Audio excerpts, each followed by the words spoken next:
안녕하십니까? 시작하는 디자이너를 위하여 오늘은 지난 시간에 이어서 디자인과 인간 심리 책에 대한 내용을 보도록 하겠습니다. 오늘은 배울 내용이 좀 길어요. 그래서 나눠서 진행이 될 것 같고, 인간이 어떠한 상황에서 오류를 일으키고 그 오류의 책임은 어디에서 있는 것인가, 인간 오류 혹은 나쁜 디자인이라고 얘기할 수 있는 그런 부분에 대해서 이야기를 해보도록 하겠습니다.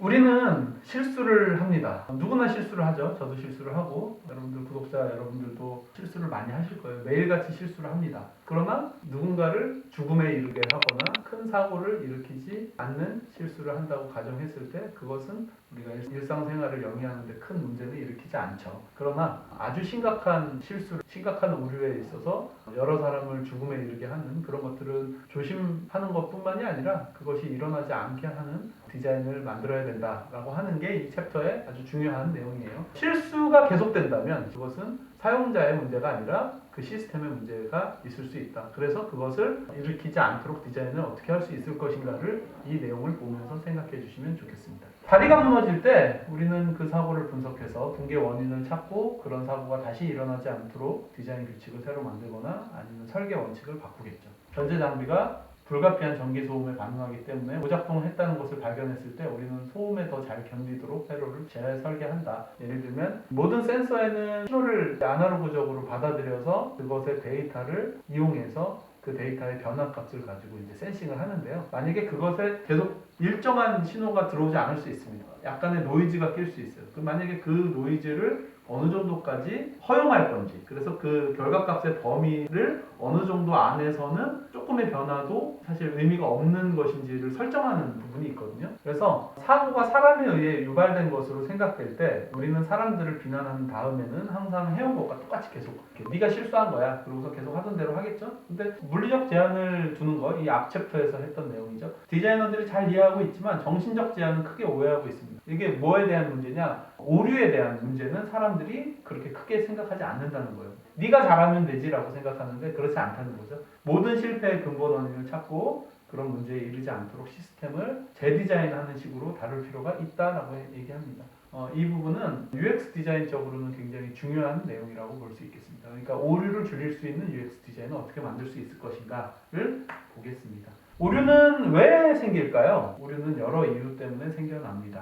가장 흔한 이유는 한 번에 수시간 동안 경계하거나 정밀하고 정확한 제어 명세사항을 제시하게끔 하거나, 예를 들면 비행기가 착륙할 때 필요한 출력을 한꺼번에 다 입력하라고 조종사한테 얘기하면 그거는 분명히 문제가 생길 거예요. 왜? 바람이 불 수도 있고 여러 가지 상황이 생길 수 있어서 그때그때 그 조작이 달라질 수 있죠. 그래서 그런 부분들을 한 번에 명확하게 수치를 소수점 세 자리까지 입력해라 이런 거는 사람이 할 수가 없어요. 왜? 사람은 그렇게 정밀한 데에 익숙하지 않다. 우리의 뇌가 그렇게 움직이지 않는다. 줄곧 다중 작업을 동시에 여러 개의 일을 하거나 여러 간섭적인 활동에 처하게 하는 그런 일이 생기면 사람들이 그것을 적응할 수가 없습니다. 사람들이 비자연스러운 방식으로 행동하게 요구하는 과제와 절차의 성질이 있다면 그것은 오류를 야기한다라고 생각하시면 됩니다. 근본 원인 분석이 필요합니다. 근본 원인이 발견될 때까지 사고를 조사해요. 사람이 정말로 오류가 있는 결정이나 행위를 했을 때 무엇이 그들로 하여금 오류를 범하게 했는지를 판정해야 한다는 뜻입니다. 하지만 분석은 대부분 어떤 사람이 부적절하게 행위했다는 것이 발견될 때 끝난다. 한 사고의 원인을 찾으려는 것의 두 가지 문제점은 뭐냐? 대부분의 사고에서 원인은 하나가 아니다. 대부분 인간 오류가 발견되자마자 멈춘다. 예를 들어서 제가 설명을 드려볼까요? 비행기를 타고 가다가 갑자기 하늘로 떠올라야 되는데 바닥으로 하강해서 많은 사람들이 죽었습니다. 혹은 전투기가 추락했다. 이런 일이 가끔 일어나거든요. 여객기 같은 경우에는 상하를 뒤집어서 비행하거나 빙글빙글 돌면서 비행하는 일은 일어나지 않습니다. 그러나 전투기 같은 경우에는 도그파이트라고 하죠. 이렇게 상대방 전투기와 서로 그 꼬리를 물어서 이제 격추하기 위해서 싸우는 경우에는 위아래가 헷갈려서 상승해야 되는데 하강해가지고 사망하는 경우가 종종 있거든요. 그런 경우에 원인을 분석해보면 위로 상승해야 되는 상황에서 하강했다. 그럼 분명히 조종사가 바다의 수면이라는 것을 인지를 못해서 하늘이라고 생각하고 하강을 한 것이다 라고 분석을 내리고 끝내버리죠. 근데 사실 UX 디자이너의 입장에서 보면 만약에 이곳이 하늘인지 바다인지 분간하기 어려운 상황이 있을 수 있다면 조종사의 시각적 감각에만 의존할 것이 아니라 다른 보조적 정보를 통해서 어느 쪽이 하늘 방향인지를 제시하는 것이 필요하다라고 저는 생각합니다. 그런 것들이 사람의 실수가 유발될 수 있다면 이 뒤에 이제 어떤 실수인지 자세하게 설명을 드리는데요. 그것이 만약에 오류를 발생할 수 있는 여지가 있다면 그것을 보조적으로 보완해 줄 만한 장치를 디자이너들은 마련해 주는 것이 필요하다라고 얘기할 수 있겠습니다. 그래서 근본 원인 분석을 적용해서 왜 오류가 발생했는지 그리고 그것을 막기 위해서 무엇을 해야 하는지를 이해해야 되겠습니다. 근본 원인 분석은 사고의 근접 원인 이런 것 때문에 일어날 수도 있지라는 생각이 아니라 진짜 근본 원인이 뭔지를 판정하기 위한 것이다. 그래서 일본에서 5Is라는 그런 방법론이 나왔다고 책에서는 얘기를 하는데요. 사키치 도요타가 개발을 해서 도요타 자동차에 적용을 해서 품질 향상을 위한 도요타 생산 시스템의 일부로 쓰여져 왔는데요. 이것은 다양한 디자인 에이전시나 아니면 아이디어 같은 곳에서는 이제 메소드 카드에도 이 5Is를 넣어서 근본 원인을 분석하는 방법을 제시하고 있습니다. 사례가요. 사람들이 전자레인지나 가스레인지를 켜기 위해서 레버를 조절 장치를 돌리죠. 근데 우리가 자주 하는 실수 중에 하나는 내가 키려고 했던 화구에서 불이 올라오는 게 아니라 누르고 돌렸는데 저쪽 뒤에 있는 화구에서 불이 올라오는 경우가 많아요.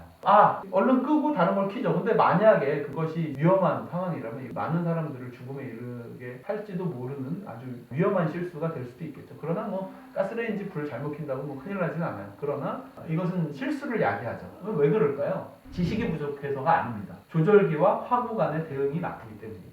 이 조절기 모양을 보고 이게 어디에 있는 화구를 의미하는지 이것을 매칭하기가 어렵게 디자인되었기 때문이다. 이 부분을 다시 디자인하는 것이 재발을 멈추게 할 것이라고 얘기하는데요. 한 가지 큰 문제는 오류를 어떤 사람 탓으로 돌리는 자연적인 경향성이 오류를 범하는 사람에까지 공유돼서 뭔가 문제가 생겼을 때 내 실수야 라고 바로 인정을 해버리는 거죠. 그것은 문제에 대한 정당한 분석이 아닐 수도 있어요. 문제의 재발을 막는 데 도움이 되지 않는다. 만약 그 시스템이 당신이 오류를 범하도록 했을 때 그것은 잘못 디자인된 것이다. 이 책에서 계속 얘기하고 있죠. 시스템이 오류를 범하도록 유도하였다면 그것은 정말로 잘못 디자인된 것이다. 그렇다면 사람들은 왜 오류를 저지르는가? 시스템이 어떤 기계의 요구사항에 초점을 맞추고 있고 디자인이 거기에 이제 맞춰서 디자인이 된 거죠. 사람의 요구사항에 초점을 맞추지 않기 때문입니다. 사람이 어떤 목표를 갖고 그 도구를 사용하는지에 대한 면밀한 이해와 분석이 이루어지지 않고 이 기계가 만들어진, 도구가 만들어진 절차라든지 순서에 맞게 사용하도록 사람에게 얘기한다면 거기서 오류가 발생할 수 있는 거죠.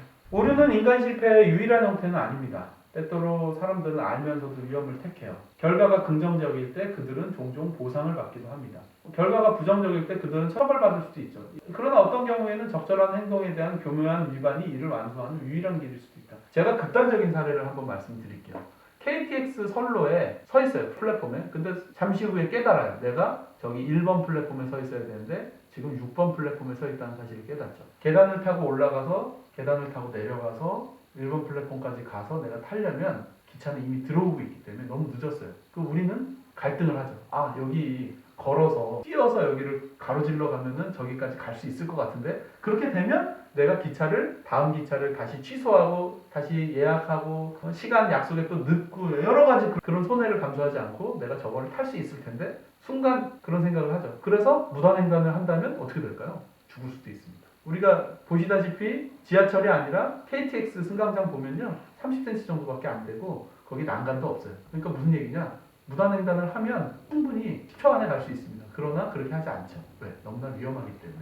많은 산업 현장에서도 그러한 규칙을 어겼을 때 그 안전 수칙, 안전 절차를 다 지켰을 때 시간이 좀 더 오래 걸리고 좀 더 불편하거나 귀찮을 수 있죠. 그러나 사람들은 간혹 그런 안전수칙을 지키지 않으면 더 빨리 일을 더 쉽게 마칠 수 있다고 생각하면서 그것을 건너뛰는 경우가 많아요. 그럴 때 굉장한 위험을 감수해야 하는 거죠. 그래서 많은 산업에서 규칙은 작업 요건의 이해보다는 법을 준수하려는 목표를 갖고 작성이 돼요. 그러나 작업자들이 그 규칙을 따르면 자신의 일을 완수할 수 없게 될 수도 있다. 뭐 제가 아주 극단적인 예를 들었지만 안전에 관한 것은 복잡하고 귀찮더라도 하게끔 하는 게 맞는 거고, 그러나 다른 업무 같은 경우에 업무 효율성이라든지 아니면 업무 절차가 잘못 설계되어 있는 경우가 많아요. 잘못 설계됐을 경우에는 좀 건너뛰거나 편법으로 수행을 해서 더 빠르게 효율성 있게 하는 사람들이 있죠. 위반이 없다면 일을 끝낼 수 없을 것이다. 더 나쁜 것은 피고용인이 일을 끝내려고 규칙을 위반하는 것이 필요하다고 느끼고 그 결과 성공할 때 그들은 아마 축하를 받거나 보상을 받을 것이라는 것이다. 그래서